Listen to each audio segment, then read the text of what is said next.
امیر خاتون اور فقیرنی کا حیران کن واقعہ۔ شہر کے سب سے مہنگے اور مشہور شاپنگ مال کے شیشے کے خود کار دروازے جیسے ہی کھلے تو ٹھنڈی ایئر کنڈیشنڈ ہوا باہر کی گرم اور بوجھل فضا سے ٹکرا گئی، اور اسی دروازے سے ایک باوقار مگر مغرور سی عورت باہر نکلی جس کا نام مہرین شاہ تھا۔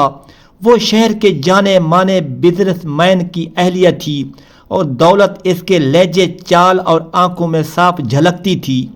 اس نے قیمتی کپڑوں کا جوڑا پہن رکھا تھا جس پر نفیس کڑھائی جگمگا رہی تھی، اور اس کے ہاتھوں میں مہنگے برانڈز کے شاپنگ بیگز اس بات کا اعلان کر رہے تھے کہ آج بھی اس نے پیسے کو بے دریغ خرچ کیا تھا۔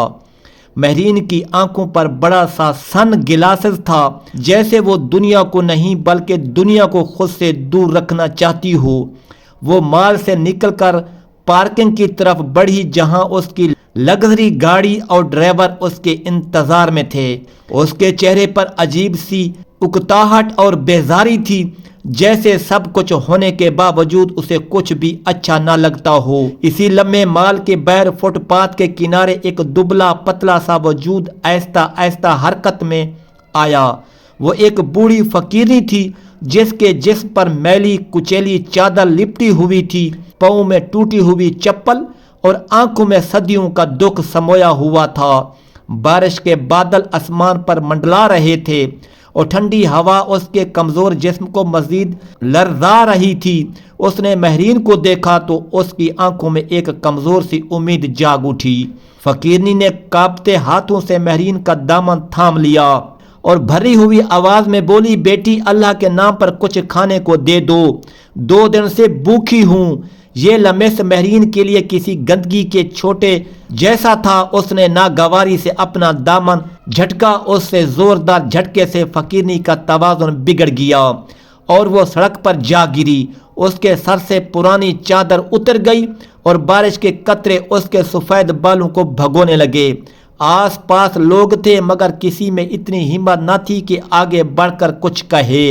مہرین غصے اور حقارت سے فقیرنی کو دیکھ ہی رہی تھی کہ اچانک اس کی نظر اس بوڑھی عورت کے گلے میں لٹکے ایک لاکٹ پر پڑی۔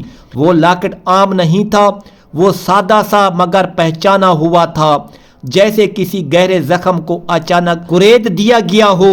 مہرین کے جسم میں ایک سرد لہر دوڑ گئی، اس کے منہ سے بے اختیار ایک چیخ نکل گئی اور اس کے ہاتھوں سے شاپنگ بیگز زمین پر گر گئے۔ وہ وہیں سڑک پر بیٹھ گئی۔ لوگ حیرت سے دیکھ رہے تھے کہ جو عورت ابھی غرور سے کھڑی تھی اب اسی فقیرنی کے میلے ہاتھوں کو تھام کر کانپ رہی تھی۔ اس کی آنکھوں میں آنسو تھے اور لب ہل رہے تھے جیسے وہ کچھ کہنا چاہتی ہو مگر الفاظ ساتھ نہیں دے رہے تھے، کیونکہ وہ لاکٹ ایک ایسی سچائی کا دروازہ کھول چکا تھا جس کے بارے میں مہرین نے کبھی سوچا بھی نہ تھا۔ اور یہی وہ لمحہ تھا جہاں اس کے آسودہ زندگی پہلی بار لرزنے لگی، کیونکہ اب سوال صرف ایک فقیرنی کا نہیں تھا بلکہ اس لاکٹ کے پیچھے پیچھے ایک ایسے راز کا تھا جو مہرین کی پوری پہچان بدل دینے والا تھا۔ مہرین شاہ کی انگلیاں اس فقیرنی کے میلے اور کانپتے ہاتھوں کو تھامے ہوئے تھی۔ اس کے اپنے ہاتھ جو ہمیشہ ریشمی دستانوں اور مہنگی کریموں کے عادی تھے، آج پہلی بار کسی اجنبی لمس سے نہیں بلکہ ایک انجانے درد سے لرز رہے تھے۔ اس کے ارد گرد لوگوں کا ہجوم بڑھنے لگا تھا، کچھ سرگوشیاں کر رہے تھے، کچھ حیرت سے یہ منظر دیکھ رہے تھے، مگر مہرین کے لیے اس وقت دنیا جیسے رک سی گئی تھی۔ اس کی نظریں بار بار اس لاکٹ پر جا ٹھہرتی جو فقیرنی کے گلے میں لٹک رہا تھا۔ فقیرنی نے کمزور سی آواز میں مہرین کو دیکھا۔ اس کی آنکھوں میں خوف کم اور پہچان زیادہ تھی، جیسے وہ برسوں سے اس لمحے کا انتظار کر رہی ہو۔ بیٹی مجھے معاف کر دے، میں نے جان بوجھ کر تجھے ہاتھ نہیں لگایا تھا، بھوک نے مجبور کر دیا تھا۔ فقیرنی کے ہونٹ کپ کپا رہے تھے اور بارش کے ساتھ اس کے آنسو بھی زمین پر گر رہے تھے۔ مہرین نے اچانک اپنا سر نفی میں ہلایا، نہیں تم غلط ہو، بات یہ نہیں ہے۔ اس کی آواز بھرا گئی اس نے لاکٹ کی طرف اشارہ کیا اور کانپتی انگلیوں سے پوچھا، یہ لاکٹ یہ تمہارے پاس کہاں سے آیا؟ اس کا لہجہ سوالیہ نہیں بلکہ لرزتا ہوا تھا، جیسے وہ خود بھی جواب سننے سے ڈر رہی ہو۔ فقیرنی نے لاکٹ کو آہستہ سے تھاما، اس کی انگلیاں اس پر ایسے پھری جیسے کوئی ماں اپنے بچے کے سر پر ہاتھ پھیرتی ہو۔ یہ میری امانت ہے بیٹی، برسوں پرانی۔ اس نے نظریں جھکا لیں جیسے کچھ چھپانا چاہتی ہو، مگر وقت شاید اب چھپانے کی اجازت دینے کو تیار نہیں تھا۔ اسی لمحے مال کے سیکورٹی اور مہرین کا ڈرائیور وہاں پہنچ گیا۔ ڈرائیور نے گھبرا کر کہا، میڈم آپ یہاں زمین پر کیوں بیٹھی ہیں؟ گاڑی تیار ہے۔ مگر مہرین نے اس کی بات انسنی کر دی۔ اس نے فقیرنی کو سہارا دیا اور اسے اٹھانے کی کوشش کی۔ تمہیں اسپتال چلنا ہوگا، تم ٹھیک نہیں لگ رہی۔ مہرین کے لہجے میں پہلی بار حکم نہیں بلکہ فکر تھی۔ فقیرنی نے کمزور مسکراہٹ کے ساتھ سر ہلایا۔ اب بہت دیر ہو چکی ہے بیٹی، جسم نے میرا ساتھ چھوڑ دیا ہے مگر دل اب بھی بوجھل ہے۔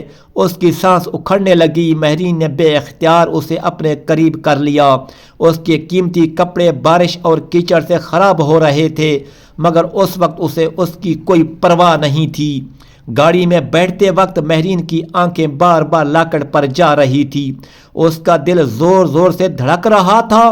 اس کے ذہن میں بکھری ہوئی یادوں کے عکس ابھرنے لگے تھے، بچپن کی دھندلی تصویریں، ایک چہرہ جو کبھی خواب میں آیا تھا، ایک لمحے سے جو کبھی مانوس لگتا تھا، مگر وہ سب سوال ابھی بے جواب تھے۔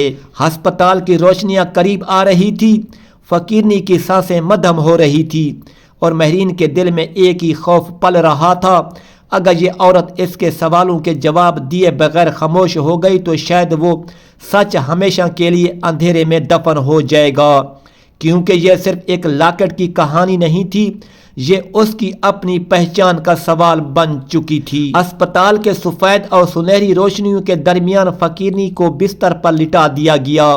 مہرین کے ہاتھ ابھی تک اس کے نازک اور کمزور دھڑکن پر تھے۔ دل بے قابو دھڑک رہا تھا، ہر سانس میں ایک نیا خوف، ایک نیا سوال چھپا ہوا تھا۔ اس کی نظریں بار بار لاکٹ پر جا رہی تھی جیسے یہ چھوٹی سی چیز پوری حقیقت کی کنجی رکھتی ہو۔ فقیرنی نے کمزور سی آواز میں کہا، بیٹی تمہیں جاننا ہے کہ یہ لاکٹ کیوں میرے پاس ہے؟ مہرین نے سر ہلایا لیکن کوئی لفظ زبان پر نہ آیا۔ دل میں ہزاروں سوال تھے مگر الفاظ پھنس گئے۔ اس کی آنکھوں میں پہلی بار وہ شک اور حیرت یکجا ہو گئی جو بچپن سے اس کے دل میں ایک ادھوری کہانی کی طرح بسی تھی۔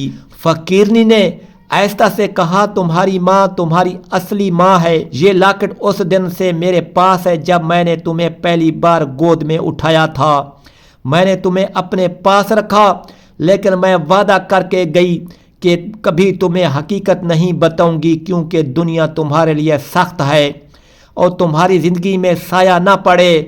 مہرین کی آنکھیں بڑے بڑے سوالات سے بھری ہو گئی تھی، دل بے اختیار زور زور سے دھڑک رہا تھا۔ اس کی ذہن میں وہ لمحات آ گئے جب وہ چھوٹی تھی، جب وہ کسی امیر گھرانے کی لڑکی ہونے کے باوجود اندر سے تنہا محسوس کرتی تھی، اور اب اچانک سب کچھ واضح ہونے لگا تھا۔ فقیرنی کی سانسیں کمزور ہو رہی تھی مگر اس کی آواز میں اب بھی ایک ماں جیسا سکون اور قربانی کی خوشبو تھی۔ میں نے تمہیں پلایا، تمہیں بچایا، تمہیں محفوظ رکھا، میری زندگی کی سب سے خوشیاں تمہارے لیے قربان ہو گئیں، اور یہ لاکر یہ تمہاری ماں کی محبت کی آخری نشانی ہے جو میں نے تمہارے لیے بچا کر رکھی تھی۔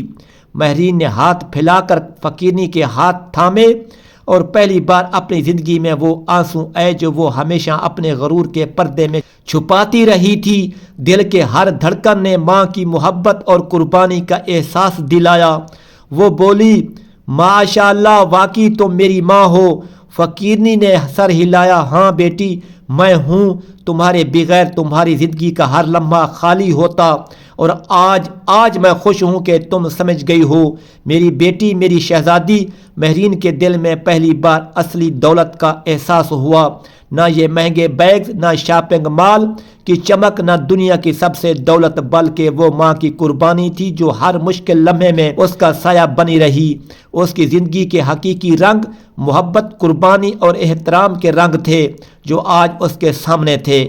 فقیرنی کی آنکھوں میں زندگی کی آخری چمک اور سکون تھا، جبکہ مہرین کی آنکھوں میں نئے جذبے کی روشنی، محبت اور پہچان کا نیا احساس، اور وہ لاکٹ اب صرف زیور نہیں رہا بلکہ زندگی کے سب سے قیمتی لمحوں اور محبت کی سب سے بڑی شناخت بن گیا تھا۔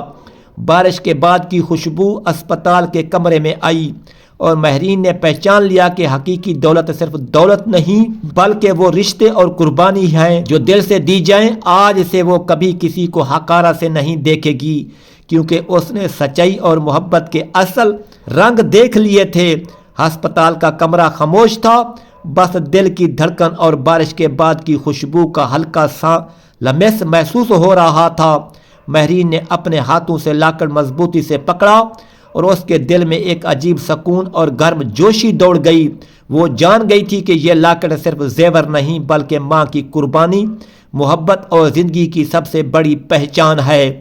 فقیرنی کی آنکھوں میں تھکن کے باوجود ایک مسکراہٹ تھی جو کسی طوفان کے بعد نکلنے والے سورج کی روشنی کی مانند تھی۔ اس نے دھیرے سے کہا، بیٹی، اب تم جان چکی ہو کہ اصلی دولت کیا ہے۔ یہ دنیا کی چمک دمک نہیں، یہ محبت، قربانی اور رشتوں کی قدر ہے۔ میں نے تمہیں بچایا، تمہیں پلایا، اور آج میں مطمئن ہوں کہ تم نے سب کچھ سمجھ لیا ہے۔ مہرین کی آنکھوں سے آنسو جاری تھے، مگر یہ آنسو خوف یا دکھ کے نہیں بلکہ محبت اور شکرانے کے تھے۔ اس نے زور سے کہا، ماں، میں نے تمہیں پہچان لیا۔ میں کبھی نہیں چاہوں گی کہ تمہارے لیے زندگی مشکل ہو۔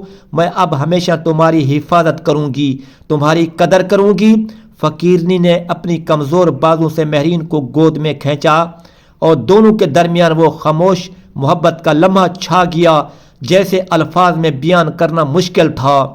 بارش کے پانی کی خوشبو اور اسپتال کے نرم روشنیوں نے کمرے کو ایک مقدس اور روحانی ماحول دے دیا۔ اسی دوران ڈاکٹر داخل ہوئے اور کہا، اب وہ مکمل طور پر محفوظ ہیں، بس تھوڑی دیر آرام کی ضرورت ہے۔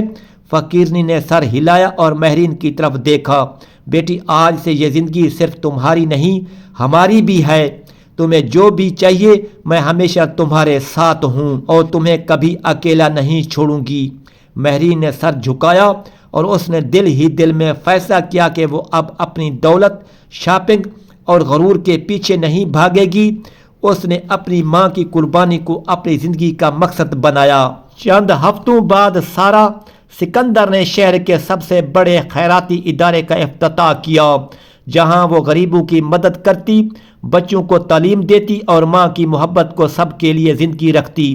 اور وہ وہی لڑکی تھی جو کبھی مال میں غرور کرتی تھی، لیکن اب وہ وہی تھی جو محبت اور انسانیت کی اصل دولت کو پہچان چکی تھی۔ لاکٹ ہمیشہ اس کے دل کے قریب رہا، نہ صرف ایک زیور کے طور پر بلکہ ایک یاد دہانی کے طور پر کہ اصلی دولت وہ ہے جو دل سے دی جائے، جو قربانی سے جڑی ہو اور جو انسانیت کو محفوظ بنائے۔